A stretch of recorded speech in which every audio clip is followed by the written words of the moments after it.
Hello everybody, here for another little bead and chat session.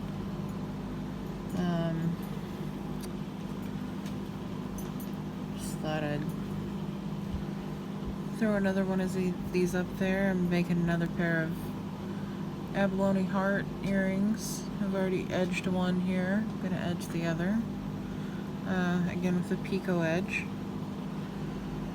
So I've already got my thread started. Here I'm using 3mm matte black fire polish beads. I got these from Shipwreck Beads in Lacey, Washington.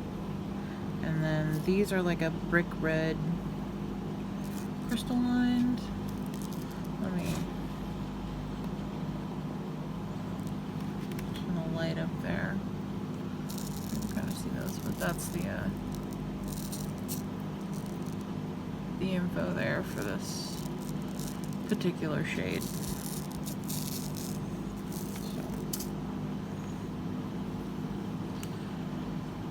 Okay. So how's everybody doing out there? Hope you're doing well. It's the beginning of August. It's of course very warm here in Northern California. This light seems like it's kind of tripping out a little, so I'm going to turn it down.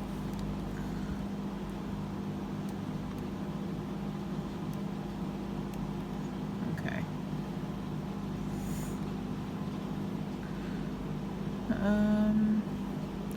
Let's see, what did I do? I didn't sleep last night.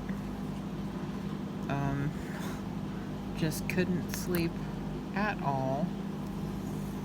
So at about 4 o'clock I just got up and edged a pair of earrings, and then about 6 o'clock I started just doing chores around the house. I took the trash out, I started laundry.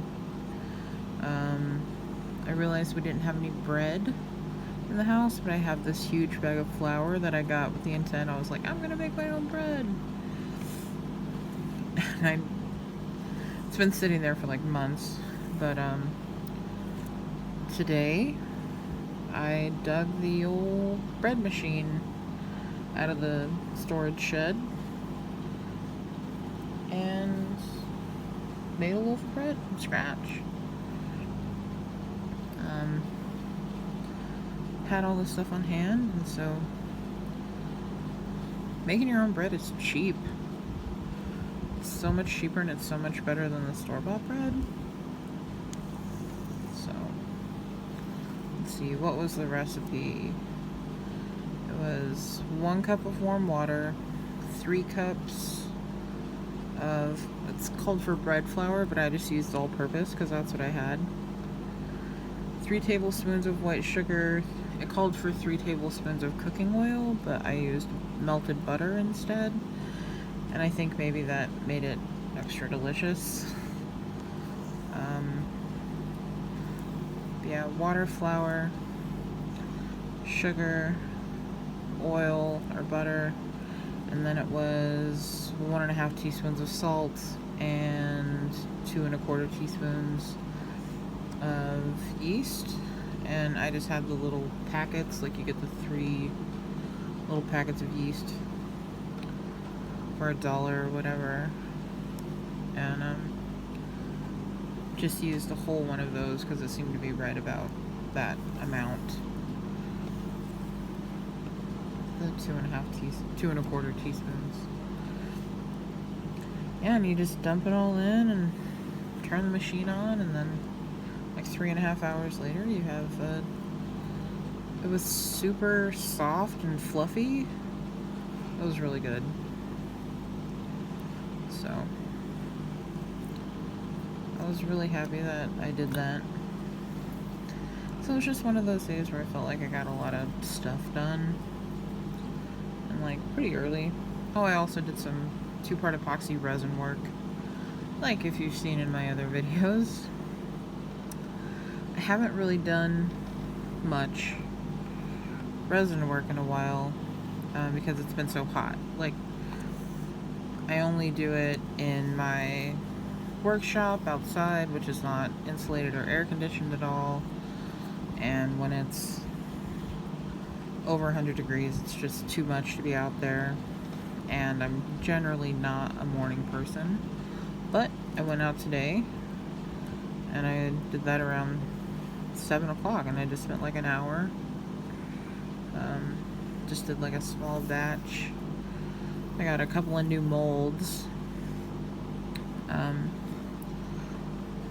One is for a pair of earrings, and one is like a pendant, hopefully. But I only have one. Like, I wish I had bought two of them.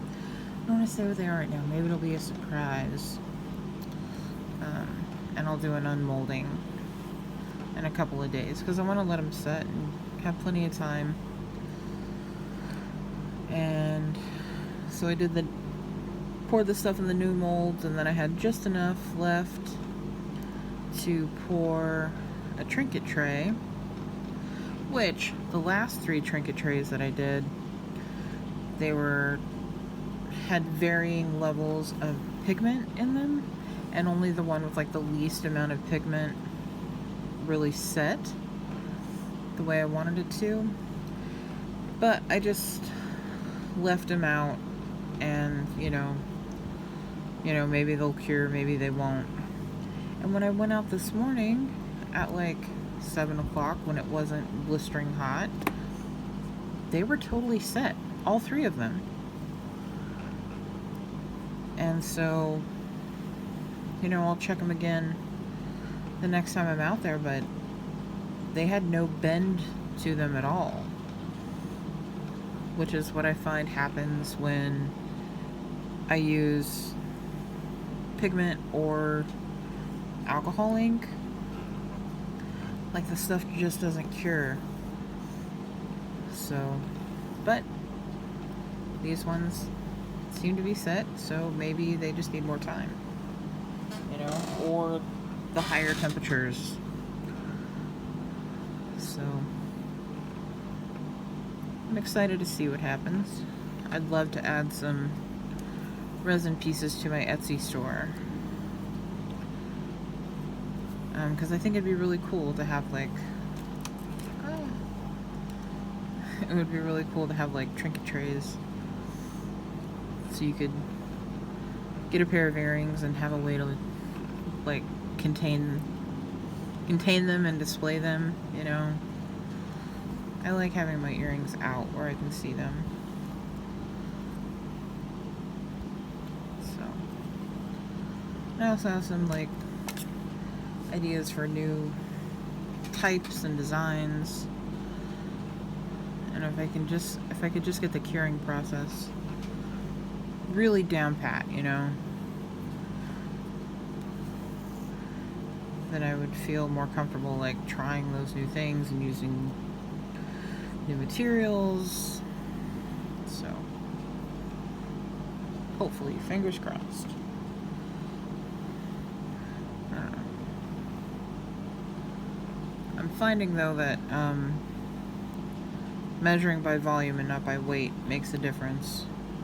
You see all these people with their resin tutorials, and they just throw them on a scale, and they'll do 30 grams of part A and 30 grams of part B, but they just don't measure the same. And when I do them by weight, it just doesn't work. So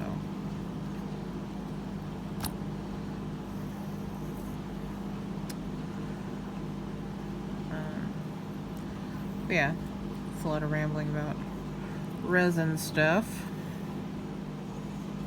I'm excited though. Excited to see if the new molds work.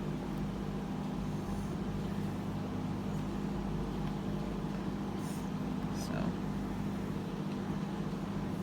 trucking along here on this Pico Edge.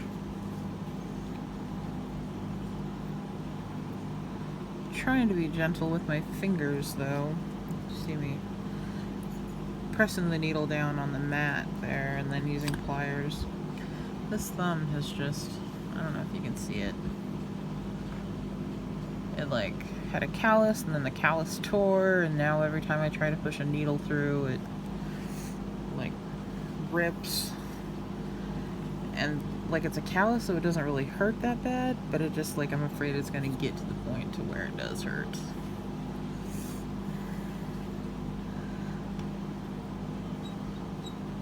And then of course this one here, you can see the spot where it was bleeding. Oh, and there's a cut on my finger there. I don't know, fingers are just tore up.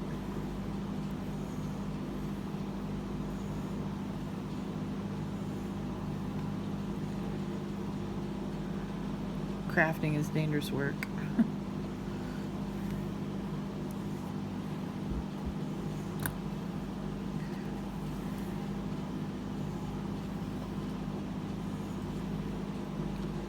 Like, I have a thimble here that I could be using, but they just are so detrimental to your dexterity.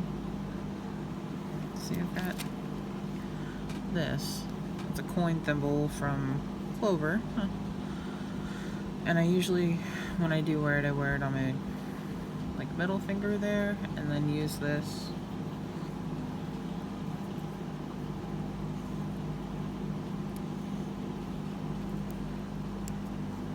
Press the needle through. I guess I can do that. I just feel, it feels so bulky.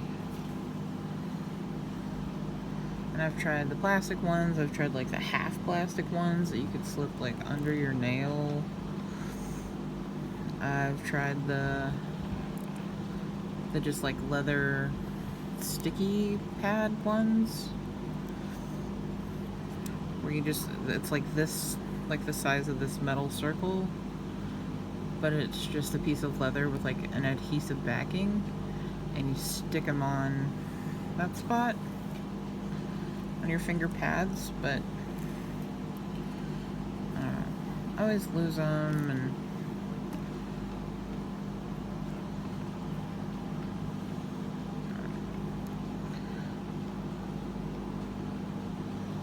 yeah, pliers usually work well enough.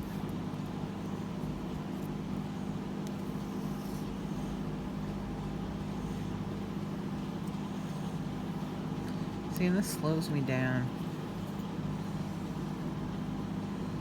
I don't like it. Take it off.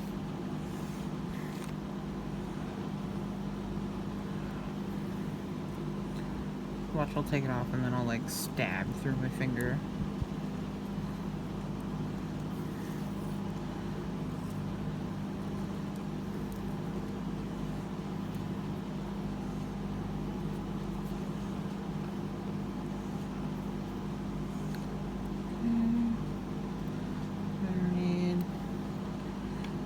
Take too many off here because I hate having them loose. Like at the end of the project when you have like 3 beads left over that aren't on the string, and it's like such a hassle to rethread them or like put them all in a baggie or just like sacrifice the leftovers.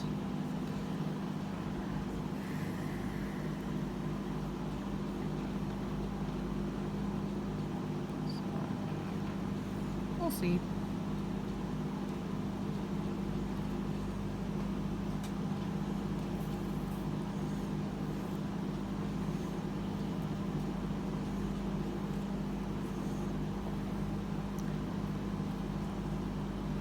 It's easier when you just take all of your fire polish beads off and put them in a baggie, but I got like a new order of them, I guess a few weeks ago, but I haven't taken the time to like break it all down and take all of the beads off the strings and put them in bags like that. That's like a whole 1,200 piece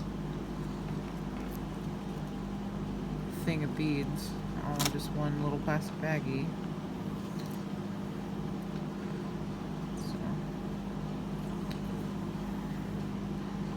it's just easier when you can scoop them in and out.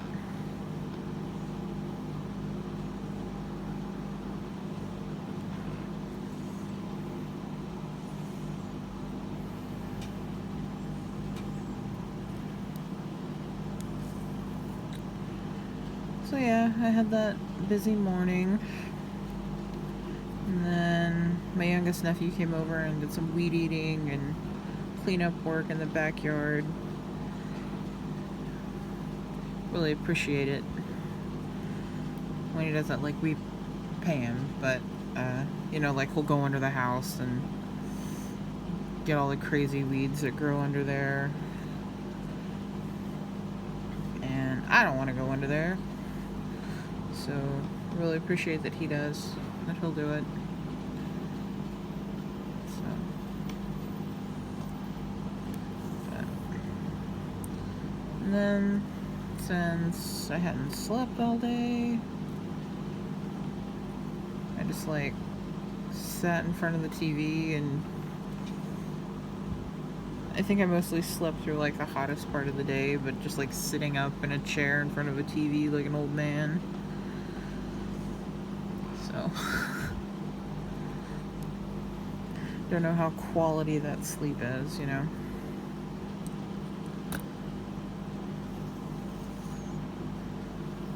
Then here it is, it's probably like 1 o'clock in the morning, and I washed all of my sheets, you know, this morning when I was in my, like, feeling good phase, and now I have to go make my bed after I finish this. It'll probably be like 2 a.m. by then.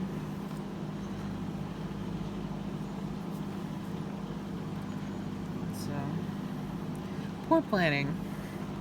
Poor planning on my part today.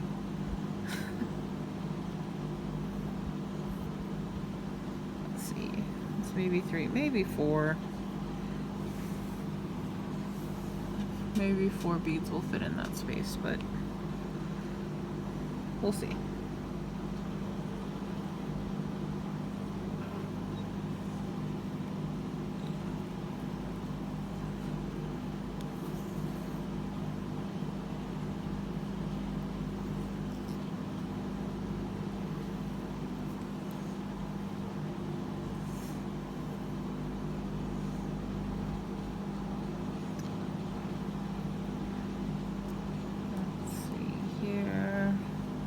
Almost done.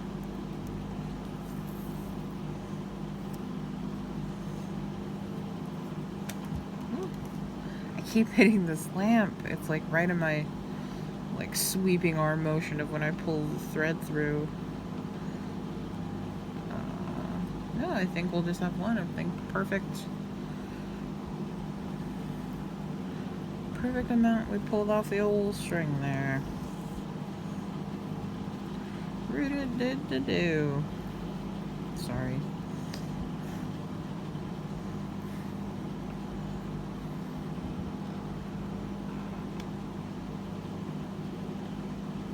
So remember when you are at your last fire polish bead, no more, you just put on one of the seed beads and then go through your first fire polish.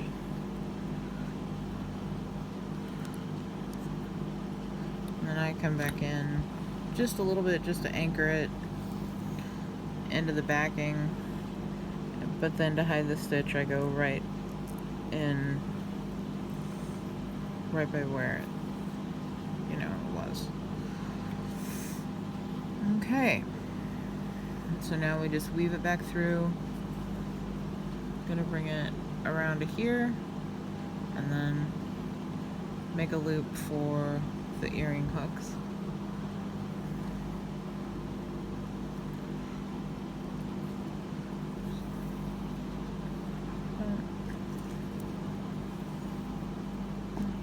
Actually, I can trim a little bit of this thread off now, because I know we don't need like a whole yard of it. And that makes it a little bit easier to keep control of here. Makes your stitches shorter. Saves you a little bit of time.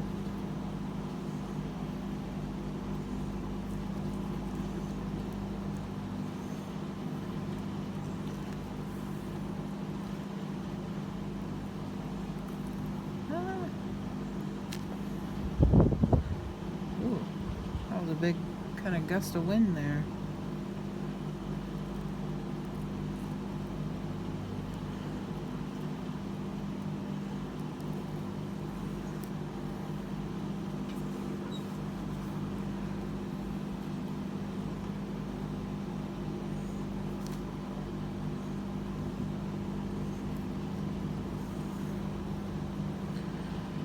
So we're coming to the top of the heart now. I think I'm probably going to go down here and up here and then start the loop. So just 2 more.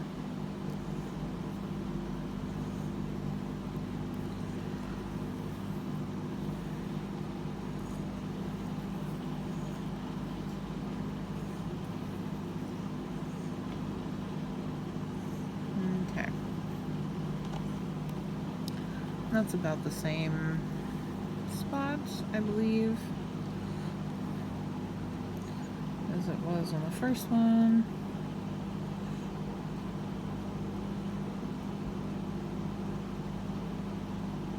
Yeah.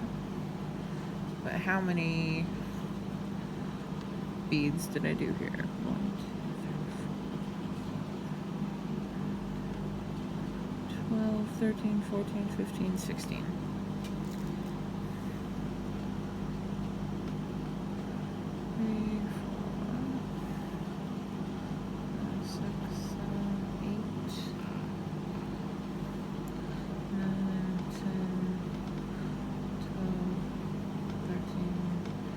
14, 15, and 16. And then I'm gonna skip 2 and go in this one, because if you only skip 1, then it's like when you go to weave back through, it just doesn't work out, or it's like more of a pain. So I like to, if I'm gonna skip at all, if I can, I like to skip 2 to make this part easier, because then you come down and then you go back up through where you started, instead of trying to finagle it to go back up this way instead of down.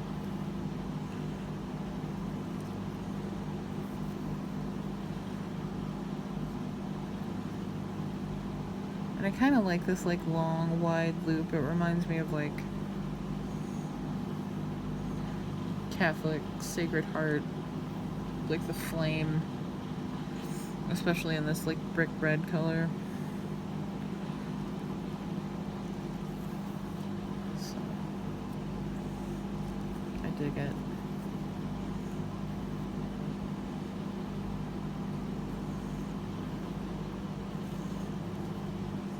See, and I'll just come up one more time through this loop, just to go a little more stability.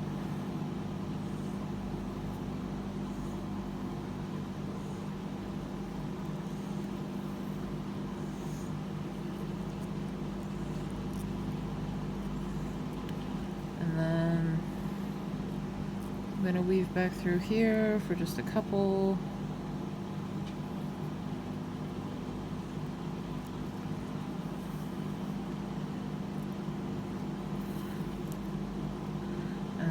Last one that I do, I like to kind of go down then come back up, so it like makes a square.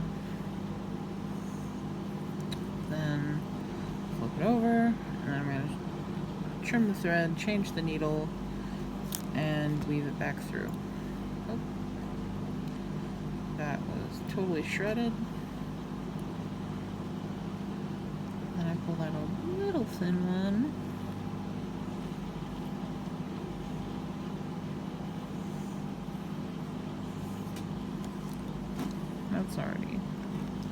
That's better.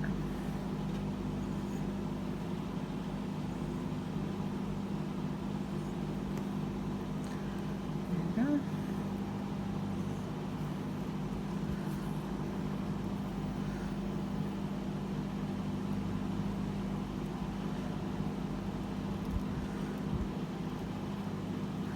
This part always amazes me. There's no knots. It's just the tension of the thread that holds everything in place. And it does.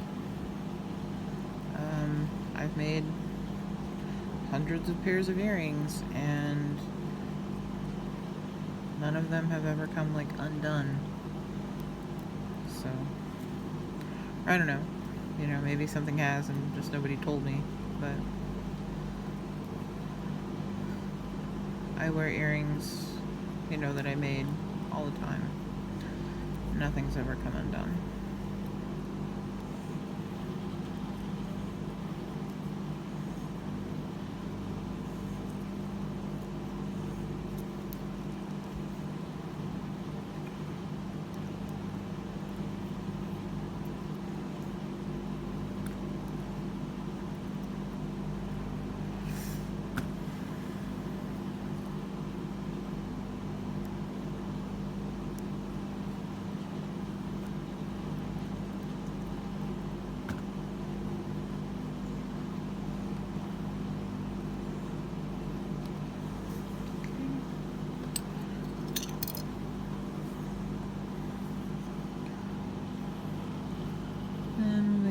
Take our thread zap, and we zap that thread.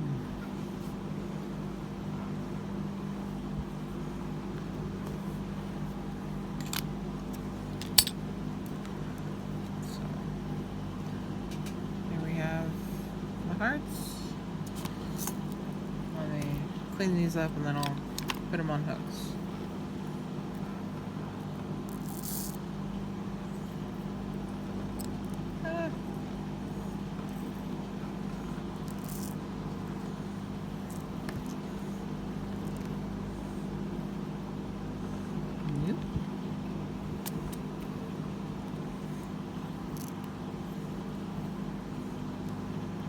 Oh my gosh.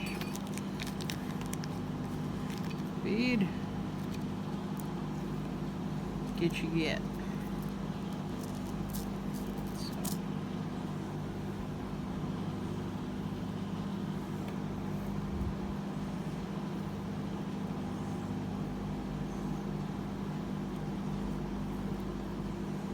Just tie this up.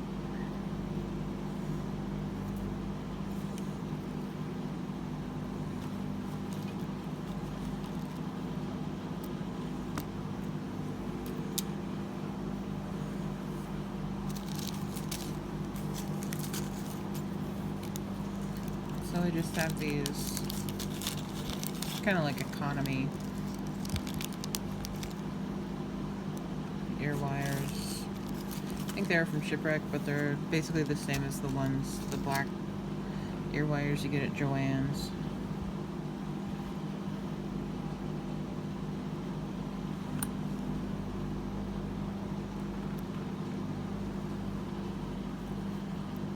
Try to center that.